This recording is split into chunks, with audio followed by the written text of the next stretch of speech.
Hello friends, तो हमने part 1 में कटिंग डिटेल से स्टेप बाय स्टेप कटिंग करना सीख ली थी। अब हम स्टिचिंग स्टार्ट करेंगे। अगर आपने वो वाला पार्ट नहीं देखा है तो मैं लिंक उसको डिस्क्रिप्शन में दे दूँगी, आप वहाँ से जाके चेकआउट कर लीजिएगा। तो ये जो हमने ऊपर फोल्ड करना है, तो सीधी साइड पे हमने सीधी साइड को इस टाइप से इसको रख के पलटना है। तो इसको अच्छे से सेट करेंगे और जो हमने ये छोटा सा कट लगाया था यहाँ से इसकी नीचे तक एक 2 पॉइंट मतलब एक पैर की हमने यहाँ पर सिलाई करनी है। 0.25 इंच होती है।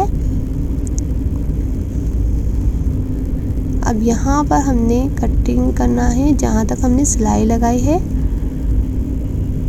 और इस तरीके से इसको अंदर की साइड में फोल्ड कर देना है। और यहाँ मैंने देखिए इस टाइप से 4 टाइम अपना जो थ्रेड नॉर्मल होता है वो लेके इस टाइप से इसकी लगाया था। तो मैंने किस टाइप से लगाया है मैं आगे आपको कॉलर पल्टी करने में बताऊंगी। तो यहाँ पे इस टाइप से हमने अपना ये रेडी कर लिया है। कॉर्नर भी से अच्छे से फिनिशिंग के साथ रेडी हो जाएगा। अच्छे से इसको निकाल के इसकी क्रीज बना लेंगे। आप अच्छे से इस पर प्रेस भी कर सकते हैं और फिनिशिंग आ जाती है। ऐसे ही दूसरी साइड भी हमने रेडी करनी है। तो यहाँ पर मैंने दूसरी साइड भी इस टाइप से ही यहाँ रेडी कर ली है। अब जो हमारा थ्रेड है इसको अच्छे से खींचेंगे और ये हमारा फिनिशिंग के साथ जो हमारा कोना है वो बन जाएगा। अब हमने ये वाला पार्ट रेडी कर लिया है। अगर आपके पास फ्यूजिंग टेप है तो आप फ्यूजिंग टेप से इसको लॉक कर सकते हैं। तो मैं ऐसे ही छोड़ दूंगी। अब हमने ये बैक पार्ट लिया है। बैक पार्ट पे सीधी साइड पे सीधा फ्रंट पार्ट रखेंगे और शोल्डर ज्वाइन करेंगे। दूसरी साइड में भी हमने ऐसे ही अपना पार्ट रखना है और शोल्डर को बराबर मिलाते हुए ज्वाइन कर लेना है। तो देखिए हमने शोल्डर को ज्वाइन कर लिया है बराबर से। अब यहाँ पे हमने स्लीव्स को ज्वाइन करना है। तो स्लीव्स में देखिए जो हमने कट लगाया था यहाँ तक हमने स्लीव को इस टाइप से फोल्ड करना है। पॉइंट की सिलाई करनी है, फिर उसको फ्रंट साइड में पलट देना है। यहाँ पे इसके सेंटर पे हमने एक सिलाई लगा देनी है ताकि ये खुले नहीं। ये हमारा ऊपर पट्टी वाला डिज़ाइन रेडी हो जाएगा। तो यहाँ पे देखिए हमने इस टाइप से ये सिलाई लगाकर फ्रंट पे पलटा है और यहाँ पे छोटी सी सिलाई लगा दी है। तो ऐसे ही दोनों स्लीव्स को रेडी कर लेना है। जो एक्स्ट्रा मार्जिन निकल रहा है उसको कट कर लेंगे। ठीक है। अब सेंटर के हिसाब से अपनी स्लीव्स को इस टाइप से रखेंगे और हल्का हल्का लूजिंग देते हुए हमने ये पूरी स्लीव्स को ज्वाइन करना है। ठीक है। तो स्लीव्स को लूजिंग देते हुए हमने पूरा ज्वाइन कर लेना है। दोनों स्लीव्स को ऐसे ही हमने यहाँ पर स्टिच कर लेना है। अब हमने यहाँ पर फिटिंग लगानी है। तो अच्छे से यहाँ पर बराबर कर लेंगे। अब सिलाइयों को एक दूसरे में मिला लेंगे कि हमारा कोई भी पार्ट ऊपर नीचे नहीं हो, बराबर से आए। यहाँ 1/2 इंच का मार्जिन लेते हुए हमने यहाँ पूरी फिटिंग कर लेनी है। ठीक है। तो यहाँ पर देखिए हमने फिटिंग कर ली है। बिल्कुल हमारा बराबर से आया है, कोई भी लाइन एक से आउट नहीं हुई है। अब यहाँ पे नीचे की साइड में जो हम बारीक बारीक फोल्ड करने वाले हैं, 1/2 इंच फोल्ड करना है। उसके लिए पहले हमने 0.25 इंच का इतना सारा लेकर कपड़े को फोल्ड करना है।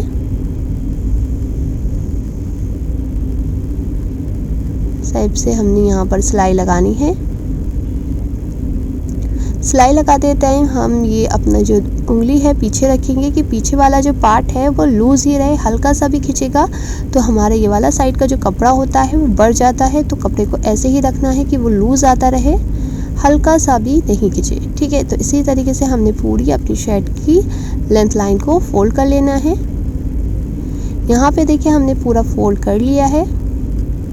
अब यहाँ पे जो भी एक्स्ट्रा धागे और कपड़ा निकल रहा है उसको हम कटिंग कर लेंगे। ठीक है। बिल्कुल सिलाई के बराबर से हमने इसको कटिंग कर लेना है। अगर हम इसको कटिंग नहीं करेंगे तो हम जब दोबारा इसको पलटेंगे तो ये धागे हमारे शो होंगे जो अच्छे नहीं लगेंगे। तो यहाँ पे फिर हमने जितना फोल्ड किया था उतना ही एक बार और फोल्ड करना है और इसके ऊपर सिलाई लगानी है। अब की बारी हमने पीछे अपना कोई हाथ रख के इसको लूजिंग नहीं देनी है क्योंकि हमारा कपड़ा एक साइड हमने सिलाई लगाकर रोक दिया है।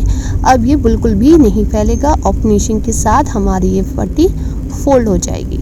ठीक है। तो इसी टाइप से हमने पूरे पट्टी को फोल्ड कर लेना है।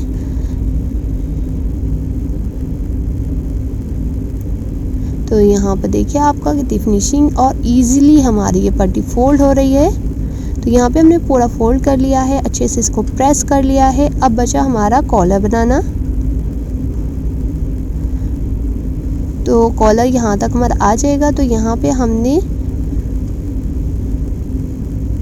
इस तरीके से अपनी शर्ट को फोल्ड करना है। अब 0.25 जितना मार्जिन जाएगा उतना निशान लगाएंगे। जितना सिलाई जाती है उसकी बाहर साइड से हमें अपनी कॉलर को नापना है। तो यहाँ पे हमारी 8.5, तो यहाँ पे हमारी 8.5 इंच की कॉलर आ रही है। तो यहाँ पे मैं डायरेक्ट कपड़े पर ही निशान लगाऊंगी। अगर आपको कॉलर बुकरम वाली बनानी है तो आप बुकरम पे निशान लगाइएगा। तो इस तरीके से हमने कपड़े को फोल्ड कर लिया है।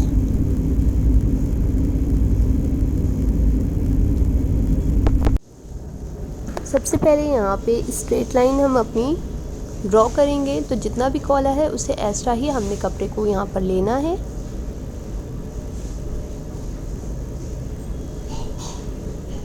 ठीक है। तो मेरी कॉलर 8.5 थी तो मैंने उससे ½ इंच ज़्यादा कपड़ा लिया है। अब इसको सेंटर लाइन इसकी ड्रॉ करेंगे।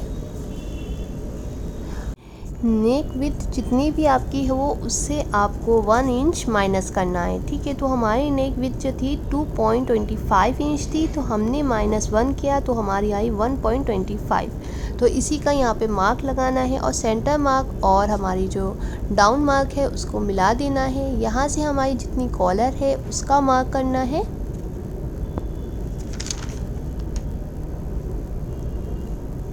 सारे मार्क को ध्यान में रख के कॉलर की चौड़ाई का मार्क करना है। अगर आप हैवी साइज़ में बना रहे हैं तो कॉलर की चौड़ाई 3 इंच रखेंगे। नॉर्मल में बना रहे हैं तो 2.75 इंच का ही यहाँ पर निशान लगाना है।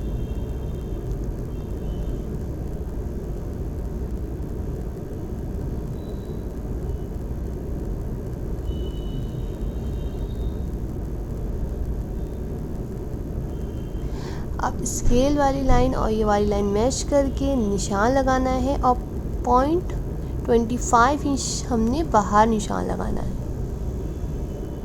ठीक है। जो भी मार्किंग थी उससे हमने 0.25 इंच बाहर निशान लगाया। ½ इंच यहाँ डाउन जाएंगे और इसको इस तरीके से मिला देंगे। तो ये हमारा फाइनल कॉलर का शेप आया है। अब अगर आप बुकरम पे कटिंग करेंगे तो सेम ऐसे ही कटिंग कर लेंगे। और हम यहाँ पे फैब्रिक पे कर रहे हैं तो हमारा ½ इंच दोनों तरफ मार्जिन जाएगा। तो यहाँ पर 0.25 जाएगा। तो यहाँ मैं ½ इंच मार्जिन का ड्रॉ कर लूँगी ऊपर की साइड बस। ठीक है। ऊपर की साइड हम ½ इंच मार्जिन के लिए ड्रॉ कर रहे हैं। अगर बुकरम पे कटिंग करेंगे तो सेम ऐसे ही हम कटिंग कर लेंगे। यहाँ पर भी ½ इंच लगा लेंगे निशान। ठीक है। अब हम ये वाली लाइन पे कटिंग कर लेंगे। तो यहाँ पर हमने सेम कटिंग कर लेना है। तो फ्रेंड्स, कोई भी डाउट कन्फ्यूज़न हो रही हो तो आप मुझे फ़ौरन अपना कमेंट बॉक्स में कमेंट करें। मैं उसको ज़रूर रिप्लाई करूँगी, क्योंकि मैं कभी भी कोई भी कमेंट होती है तो उसका रिप्लाई ज़रूर करती हूँ। अगर आपको इसकी लाइव क्लास चाहिए तो मैं आपकी इसकी लाइव क्लास भी ज़रूर दूँगी। आप मुझे कमेंट ज़रूर कीजिएगा। तो यहाँ पे इस टाइप से हमारी कॉलर की कटिंग हो गई है। अब यहाँ पे 0.25 का हमने मार्जिन का निशान लगाना है और यहाँ पे इतनी ही यहाँ पर सिलाई लेकर यहाँ से, ठीक है, इतना मार्जिन छोड़ते हुए जो फोल्ड में जाएगा वहाँ तक हमने यहाँ सिलाई करनी है। अब यहाँ पर हम धागा कैसे अटैच करेंगे वो देखेंगे। तो सबसे पहले हम स्टार्टिंग में पक्का करेंगे और कॉर्नर तक आएंगे। जब हमारा एक टाका रह जाएगा तब हम अपने जो यहाँ पर थ्रेड लगाना है, तो जो भी हमारा नॉर्मल थ्रेड होता है उसको हमने 4 टाइम लेना है। ठीक है। तो 4 धागे हमने इस तरीके से ले लिए हैं। अब यहाँ पर इसको रखेंगे। अब जो हमारा एक टाका रह गया है वो टाका लेंगे और देख लेना है हमें इस टाइप से हमारा ये चलना चाहिए। ठीक है, अटका हुआ होगा तो फिर हमारा कॉर्नर नहीं अच्छा बन पाएगा। तो यहाँ पर रखेंगे और फिर हमने वैसे ही मार्जिन की सिलाई ले लेनी है। ठीक है, धागा सिलाई में बिल्कुल भी नहीं आना चाहिए। इस तरीके से पूरी सिलाई लगा लेंगे। तो यहाँ पे देखिए हमने पूरी सिलाई लगा ली है। अब यहाँ पर हम छोटे छोटे कट्स लगा लेंगे ताकि हमारा फिनिशिंग के साथ फोल्ड हो जाए। यहाँ कॉर्नर फोल्ड करने के लिए इस तरीके से फोल्ड करेंगे और बाहर निकालेंगे और ये जो हमारा धागा है इसको अच्छे से खींचेंगे। ये हमारा कॉर्नर बन गया। दूसरी साइड में भी हमने सेम ऐसे ही प्रोसेस फॉलो करना है। इस टाइप से पलटेंगे और इसको खींचेंगे। ठीक है, तो एक साइड का हमने धागा को लेना है और इस तरह से हमने धागे को निकाल देना है। अच्छे से इसको रखना है और क्रीज बनाने हैं और यहाँ पर हम सिलाई लगा लेंगे। ठीक है, अब जॉइन करने के लिए यहाँ पर इतना 0.25 जितना हमने मार्जिन लेना है, बराबर से रखना है और इसकी सिलाई लगानी है। तो आप दोनों जो शर्ट वाला पार्ट है और जो कॉलर वाला पार्ट है दोनों में आप सेंटर का निशान लगा के बराबर से इसको जॉइन कीजिएगा और बाद में यहाँ 0.25 जितना पूरा नीचे तक सिलाई लगा देंगे। ठीक है, तो फाइनली देखिए हमारा ये हमने कॉलर अपना रेडी कर लिया है। अच्छे से इसको प्रेस कर लिया है। 1/2 इंच यहाँ पर जो एक्स्ट्रा है वो भी हमारा एकदम फिनिशिंग के साथ आया है और कॉलर भी हमारी एकदम परफेक्टली आ गई है। तो जो भी मैंने आपको बताया है आप सेम वैसे ही फॉलो कीजिएगा तो आपका भी शर्ट कॉलर इसी तरीके से बन के तैयार हो जाएगा। स्लीव्स भी हमारी अच्छे से रेडी हो गई हैं। तो फ्रेंड्स, कोई भी कंफ्यूजन डाउट आया हो तो आप मुझे कमेंट कर सकते हैं। बाकी स्टिचिंग वीडियो भी मैंने काफ़ी डिटेल से स्टेप बाय स्टेप आपको समझाते हुए बनाया था और जो भी उसके फॉर्मूलाज थे वो मैंने आपको पोस्ट कर दिए हैं। तो आप चेकआउट वहाँ से भी कर सकते हैं जहाँ आपको अच्छे से समझ आ जाएगा कि किस में कितना माइनस प्लस करना होता है साइज़ के हिसाब से। तो फ्रेंड्स, वीडियो पसंद आई हो तो प्लीज़ लाइक करें, चैनल को सब्सक्राइब करें एंड बेल आइकन को प्रेस करें। आगे आपको कैसी वीडियो चाहिए, किस टाइप के सूट डिज़ाइनिंग वगैरह की वीडियो चाहिए आप मुझे कमेंट कर सकते हैं। तो मैं उसी टाइप से आपके लिए वीडियो लेकर आऊँगी। तो जो भी वीडियो बनाऊँगी वो डिटेल से ही बनाऊँगी ताकि आप बिगनर्स हों या फिर आपको आता हो तो आप अच्छे से उसको समझ के बना पाएँ। Thank you for watching.